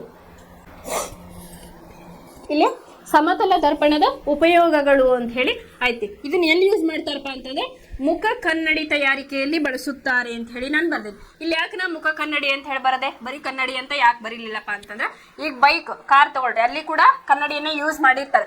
ಈಗ ನಾವು ಬರೀ ಕನ್ನಡಿ ಅಂತಂದ್ರೆ ಮನೇಲಿ ಅಲಂಕಾರಿಕ ವಸ್ತು ಅಂತ ಹೇಳಿ ತಿಳ್ಕೊಬೋದು. ಅದೇ ಮುಖ ಕನ್ನಡಿ ಅಂತ ಹೇಳಿ ನಾ ಯಾಕೆ ಬರ್ದೇನೆ ಅಂದ್ರೆ ಬೈಕು ಕಾರು ಇಂಥ ವಸ್ತುಗಳಲ್ಲೆಲ್ಲ ವಾಹನಗಳಲ್ಲಿ ಯೂಸ್ ಮಾಡೋದ್ರಿಂದ ನಾ ಏನ್ ಬರ್ದೇನಿ, ಮುಖ ಕನ್ನಡಿ ತಯಾರಿಕೆಯಲ್ಲಿ ಬಳಸುತ್ತಾರೆ ಅಂತ ಹೇಳಿ ಹೇಳ್ತಾರೆ. ಇನ್ನ ಎರಡನೇದು ಪೆರಿಸ್ಕೋಪ್ ತಯಾರಿಕೆಯಲ್ಲಿ ಬಳಸುತ್ತಾರೆ ಅಂತ ಹೇಳಿ ಹೇಳ್ತಾರೆ. ಪೆರಿಸ್ಕೋಪ್ ಅಂದ್ರೆ ಏನಪ್ಪಾ ಅಂತಂದ್ರೆ ಒಂದು ರಫ್ ಡಯಾಗ್ರಾಮ್ ಹಾಕ್ತೀನಿ. ಇದು ಪೆರಿಸ್ಕೋಪ್ ಅಂತ ಹೇಳಿ ಕರೀತಾರೆ. ಇದು ಹೆಂಗಪ್ಪ ಅಂತಂದ್ರೆ ಇಲ್ಲೇ ಇದು ಪೆರಿಸ್ಕೋಪ್, ಇಲ್ಲೇ ಒಬ್ಬ ಮನುಷ್ಯ ನಿಂತಾನ, ಇವು ಕಣ್ಣು ಅಂತ ಬರ್ದೇನಿ. ಒಬ್ಬ ಹ್ಯೂಮನ್ ಐ, ಒಬ್ಬ ಮನುಷ್ಯ ನಿಂತಾನ, ಇನ್ನೊಬ್ಬ ಮನುಷ್ಯನೇ ನೋಡ್ಬೇಕಾಗೈತಿ, ಅವನ ಮನೆ ದೂರ ಐತಿ, ಬಟ್ ಅವಂಗೆ ಕಾಣಕತ್ತಿಲ್ಲ. ಸೊ ಅವಾಗ ಏನ್ ಮಾಡ್ತಾರ, ಪೆರಿಸ್ಕೋಪ್ ಅನ್ನ ಯೂಸ್ ಮಾಡ್ತಾರ. ಈ ಪೆರಿಸ್ಕೋಪ್ ಅನ್ನ ಯೂಸ್ ಮಾಡಿದಾಗ ಏನಾಗ್ತತಿ, ಇಲ್ಲೇ ಸಣ್ಣ ಸೂರ್ಯನ ಕಿರಣ ಈ ಮನುಷ್ಯನ ಮೇಲೆ ಬೀಳ್ತತಿ. ಅವಾಗ ಏನಾಗ್ತತಿ, ಈ ಕಿರಣ ಪ್ರತಿಫಲನಗೊಂಡು ಏನಾಗ್ತತಿ, ಹಿಂಗ್ ಬಂದು ಈ ರೀತಿಯಾಗಿ ಬಂದು ಏನಾಗ್ತತಿ, ಇಲ್ಲಿರ್ತಕ್ಕಂಥ ಮನುಷ್ಯನ ಕಣ್ಣಿಗೆ ಗೋಚರ ಆಗ್ತತಿ. ಇದಕ್ಕೆ ಏನಂತಾರಪ್ಪ ಅಂತಂದ್ರೆ ಪೆರಿಸ್ಕೋಪ್ ಅಂತ ಹೇಳ್ತಾರ. ಇದನ್ನ ಪೆರಿಸ್ಕೋಪ್ಗಳ ತಯಾರಿಕೆಯಲ್ಲಿ ಬಳಸ್ತಾರ ಅಂತ ಹೇಳಿ ಹೇಳ್ತಾರೆ. ಇನ್ನು ಕೆಲಿಡೋಸ್ಕೋಪ್ ಅಂತ ಹೇಳಿ ಆಯ್ತು, ಕೆಲಿಡೋಸ್ಕೋಪ್ಗಳಲ್ಲಿ ಕೂಡ ಇದನ್ನ ಬಳಸ್ತಾರ ಅಂತ ಹೇಳಿ. ಅಂದ್ರೆ ಈಗ ನೀವು ಯಾವ್ದು ಕೆಲಿಡೋಸ್ಕೋಪ್ ಅಂತಂದ್ರೆ, ಈಗ ಜಾತ್ರೆಗೆ ಹೋಗಿರ್ತೀರಲ್ಲ ನೀವು, ಜಾತ್ರೆಗೆ ಹೋದಾಗ ಏನಾಗಿರ್ತತಿ, ಒಂದು ಈ ರೀತಿಯಾಗಿ ನಿಮ್ಗೆ ಏನಾಗಿರ್ತತಿ, ಈ ರೀತಿಯಾಗಿ ಒಂದು ಇದು ವಸ್ತು ಇರ್ತತಿ. ಇಲ್ಲೇನಾಗಿರ್ತಪ್ಪ ಅಂತಂದ್ರೆ ಗ್ಲಾಸಿನ ಚೂರುಗಳನ್ನ ಹಾಕಿರ್ತಾರೆ, ಹೌದಾ.